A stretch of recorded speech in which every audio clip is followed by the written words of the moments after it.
Hi guys, ako po pala si Kutsinta Girl, and for today's video ay papakita ko sa inyo yung routine ko kada umaga sa tuwing may tinda ko. So 4:30 or 5 ako gumigising dahil nagpapakayod pa ako ng niyog. Minomotor ko papunta doon dahil kung lakad lang ay matatagalan ako. Inahabol ko kasi yung oras ng almusalan ng tao kaya dapat 6 onwards makapag-umpisa na ako ng paglalako.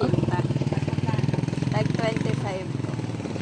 Lapit-lapit lang naman yung pinagkakayuran ko. Dito lang yan sa mahabang parang Angono Rizal. Dito lang sa may highway. Ang sarap rin pala talaga lumabas ng ganitong oras. Madalas kasi guys, si Papa yung nagpapakayod. Pero ngayon, pinipilit ko na ako na kasi nga gusto kong makatulog siya ng mahaba. Bumibili na rin pala ako ng pandesal para pag uwi, magtitimpla na lang ng kape o solve na, makakaalis ng may almusal, diba? Yung Papa ko kasi hindi pwedeng hindi ako aalis ng walang almusal. Kasi guys, naranasan ko na mahimatay sa daan. Siguro lack of kain, lack of tulog, ganun. Kaya syempre bilang magulang, nag-aalala sila. Kaya simula nung araw na yun, hindi na nila ako pinapaalis nang walang kain. So this is a reminder for everyone na alagaan natin yung sarili natin. Hindi porkit malakas tayo ngayon, malakas na tayo habang buhay. Tandaan, ang puhunan natin ay ang katawan natin. Kapag nanghina tayo, hindi na tayo makakapagtrabaho. Lahat paano na?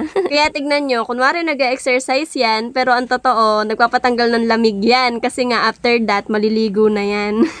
Iniintay ko lang kumulo yung mainit na tubig, tapos magtitimpla na ako ng kape, tapos pagkatapos nyan, maliligo na ako. Pinipilit ko kasing gawin yun guys, yung uminom muna ng mainit na tubig bago maligo, para maiwasan yung paglamig ng sikmura. Kasi may time na gano'n na parang nalamigan yung sikmura ko. Tapos, parang nanlalamig yung katawan ko na nahihilo ako. Tapos yun, sumuka ako. Pero alam nyo guys, ako lang ba yung hindi talaga sanay ng nag-aalmusal? Pero sinasanay ko nga kasi nga, yun daw ang pinaka-importanting meal ng tao. Kasi daw, all night kang walang kain. Anyways, maliligo na ako. Then, charge ko na agad yung phone ko para full battery ako kapag lumarga. Kasi, alam niyo na, nagbibideo-video ako. Inaakyat ko yung kape dito sa kwarto ko para pagtapos kong maligo, habang nag-aayos ako, nakakapag-inom-inom ako ng kape. O, diba? Ang bilis maligo.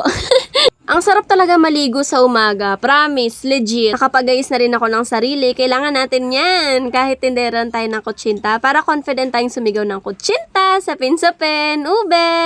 And after nun, pagbaba ko, ayan, inaayos-ayos ko na yung mga plastic. Andyan na rin si Papa kasi siya yung nagbubuhat nung kutsinta kasi may kabigatan yun. Tapos larga na. And sinama ko na rin yung tapos ng paninda ko. 9:30 ako natapos ng pagtitinda. At ayan, tinatanggal ko na yung kalyer. Nakatali kasi yan guys sa motor ko. Kaya kailangan laging full tank yung motor ko kasi kapag nakatali na yan, hindi na ako pwedeng magpagas. Ayun lang guys, maraming salamat po sa lahat ng mga bumili and sa patuloy na pagsuporta kahit ako ay tinderang kutsinta lamang.